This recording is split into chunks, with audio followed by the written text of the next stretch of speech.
Brilliant.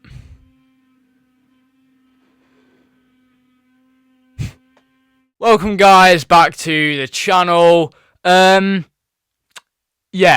in the background at the minute, so my neighbours are having their kitchen done. So you may be able to hear throughout this video, the background, just there, if you could hear that, they are having their kitchen done. So they're getting a new kitchen, so you might be able to hear some drill sounds and also some hammer sounds as well. Sorry about that. Not really much I can do. So we're just going to have to try and maintain a quality audio. I don't think it'll make much of an impact.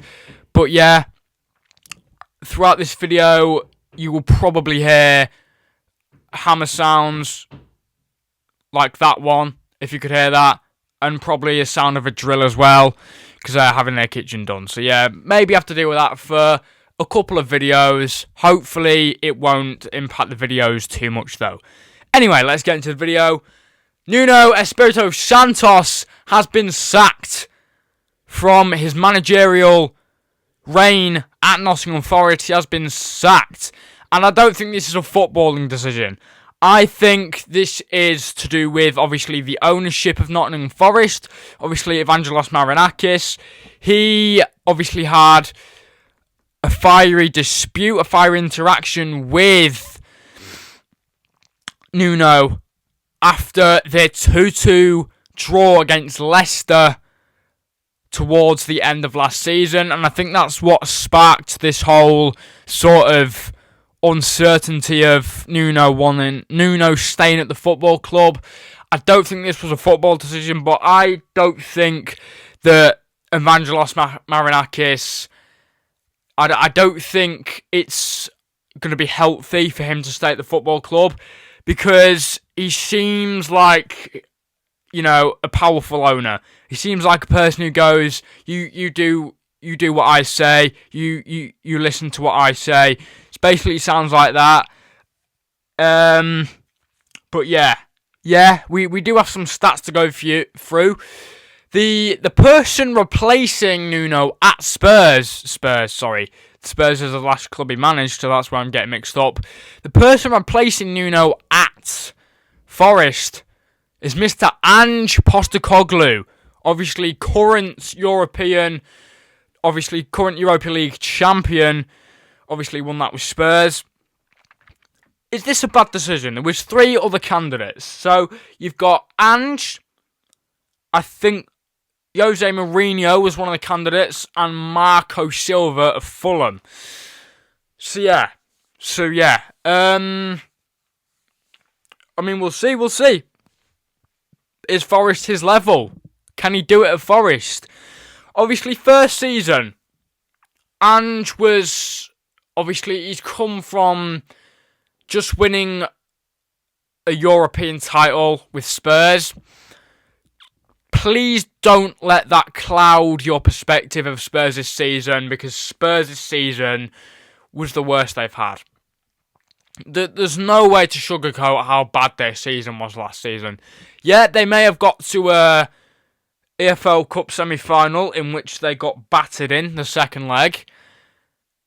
They won that European trophy by luck, in my opinion. I didn't watch the game, but from what I heard and from what I saw from the highlights, it might have been the worst European final in history. The goal was a fluke, in my opinion. If Mickey van der Ven hadn't have been there at the end to stop Højlund from scoring, it could have been a different story. But yeah, Tottenham did manage to win a trophy last season with Ange at the helm. Can he win a trophy with Forest? We'll have to see. We will have to see.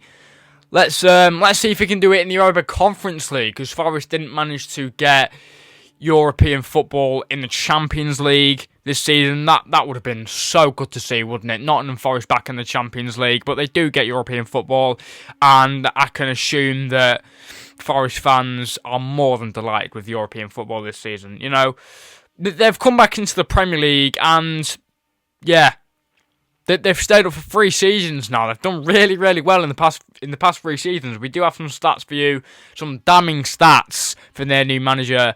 And, you know, could Nuno have possibly stayed at Forest? I don't think it would have been healthy, because you don't want a manager who's always having, you know, disputes and arguments with your owner. Maybe it's the owner's fault. Maybe it's Evangelos Marinakis' fault. Because he did have a bust-up on the pitch with Nuno when they drew 2-2 with Leicester last season. I think that is what cost them Champions League football, in fact. So you can probably understand why Evangelos Marinakis was very, very furious with Nuno. As I said, I think it was more a sporting decision than it was a business decision than an actual footballing decision. A footballing decision, he would have been kept at the club.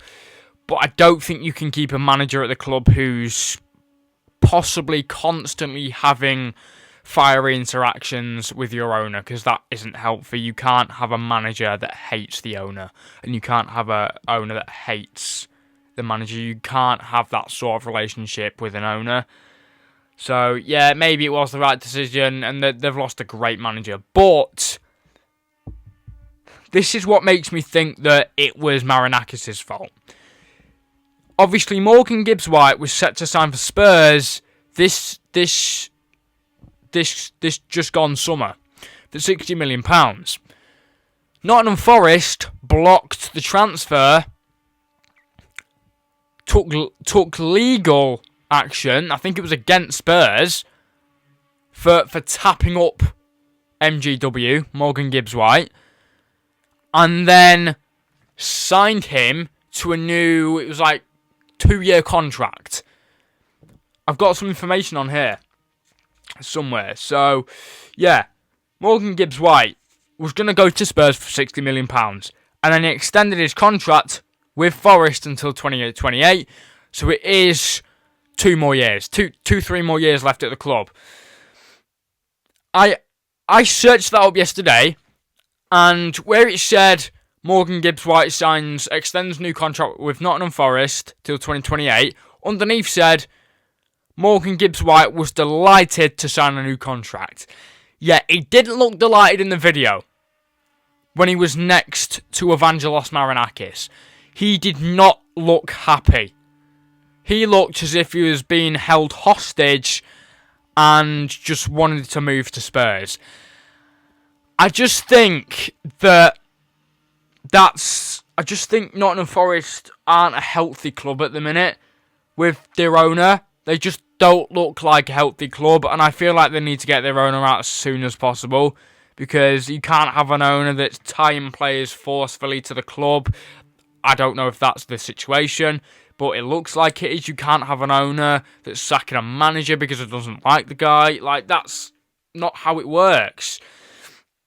I mean, if you don't like someone, get on with it. Deal with it. I don't like people. I haven't liked people in the past.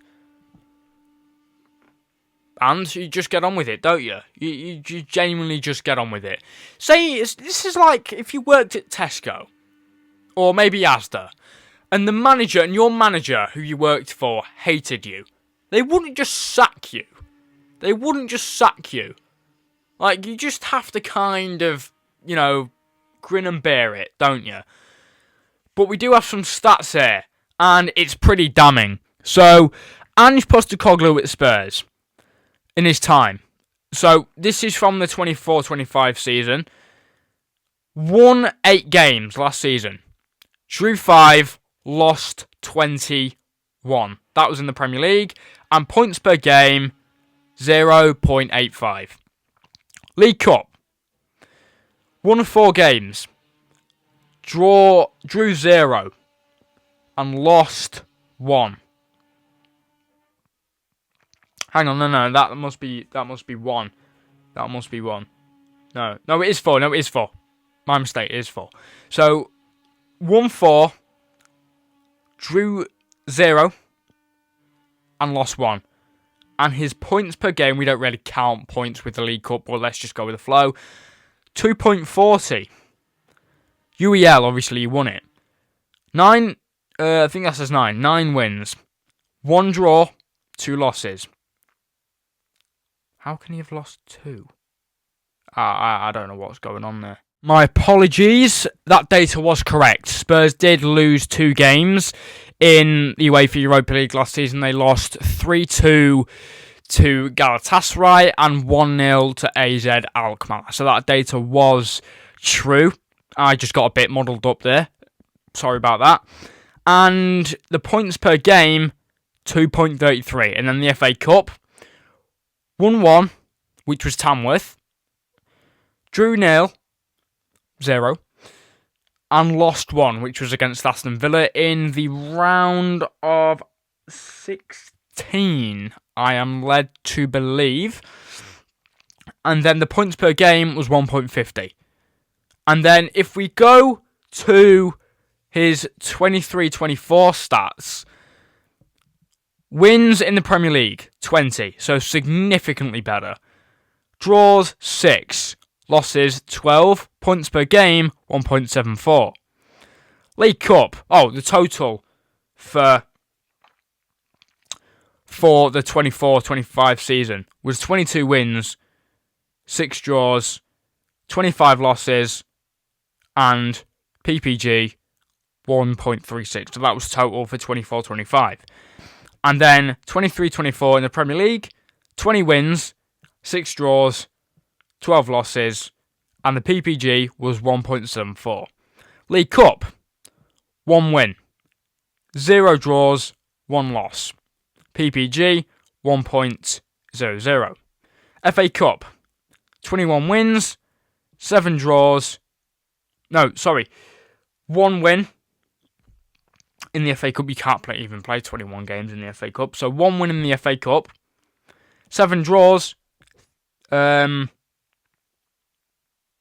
and so for Spurs in the FA Cup in the 23-24 season, Spurs won 1 game, drew 0 and lost 1, and the PPG was 1.50. In total, 21 games won for the season, 7 drawn and 13 lost, and the PPG is 1.71. So, yeah, the stats aren't very good. Aren't looking too great for Ange Postecoglou. His win percentage at Spurs was 41.51%, and he conceded 1.47 goals a game. That's mad. That is crazy. Goal scored was 1.6. Yeah. I don't know if Ange is like the best replacement. Because of how bad he did at Spurs, will this reflect what he could do at Forest? Maybe not, but surely Forest fans are looking at that last season he had with Spurs and going, this doesn't look good. This doesn't look good. I mean, maybe they might have faith in him and maybe he could do a good job at Forest, but we don't know yet. He's not even had a game yet. His first game will be against Arsenal. Let's look at some stats from Nuno's time at Forest. So we're looking at the 24-25 season. So his stats in the Premier League, he won 18 games, incredible. Drew 8, lost 9. The PPG was 1.77. FA Cup, 1-1, drew 3, meaning they would go to penalty shootout because replays aren't in the FA Cup anymore. That's where we win the FA Cup. And lost 1. The PPG was 1.20. League Cup, 0 wins, 1 draw, 0 losses. So, meaning that the game would go to a penalty shootout and then they lost it. The PPG was 1.00. In total, the wins were 19, draws 12, losses 10, and the PPG in total was 1.68. So, a significant difference in Nuno and Ange. a significant difference. A significant difference. Significant. Like, is there any information on the back of this page? Because I did write something. No, it's just what I've told you, like, about Marinakis and the fiery interaction at the start of the video. But yeah, sorry if I muddled you guys up there. I really didn't mean to. Sorry, I got my wires crossed a bit. But yeah, I don't know how Forest fans might feel about having Ange at the helm when they could have had Jose Mourinho or Marco Silva. But yeah. 2-time Champions League winner. No. 2-time Premier League winner is Jose Mourinho. I think. He won the Premier League with Chelsea. I think it was twice. But yeah. I think Forest fans would have preferred Jose at the helm instead of Ange. Because Ange, we've seen what he's done with Spurs. And it's not good. It's not good. But I want to know. I want to see Forest fans' opinions on this. I want to see how they feel about this appointment of a manager. But yeah, where do Forest go next? That is the question. Where do they go next? How good do they do this season? Do they hit a stump and like go downhill with Ange? We don't know what's going to happen. Ange hasn't even had a game yet, so we'll judge after 3 or 4 games. Maybe we'll judge him after 5 games, and if he's not done too well, then it could be a cause for concern for Ange. But if you enjoyed the video, you know what to do, which means like, subscribe, turn your post notifications on, and I will see you lovely lot in the next one. Please take care of your beautiful selves, and as always, peace out. So I did forget to put this in the actual video, but I'm going to do it now. This has been requested. A fan of the channel has requested a shout out, so I'm going to do that right now. Ted Taylor, go over to his channel. I've seen his channel. It looks great. He's only just joined YouTube, so please go over to his channel, give him some love. We'd like to spread our fan base to other channels to help other channels grow. So go and give him some love. Go and watch his stuff. Go and give him some subscribers. Yeah, I'll be putting his channel in the description down below. So you can just tap it. You can just tap the link, and it will literally just take you straight there. As always, if you enjoyed that video, guys, you know what to do, which means like, subscribe, turn post notifications on, and I'll see you lovely lot in the next one. Please take care of your beautiful selves, and peace out.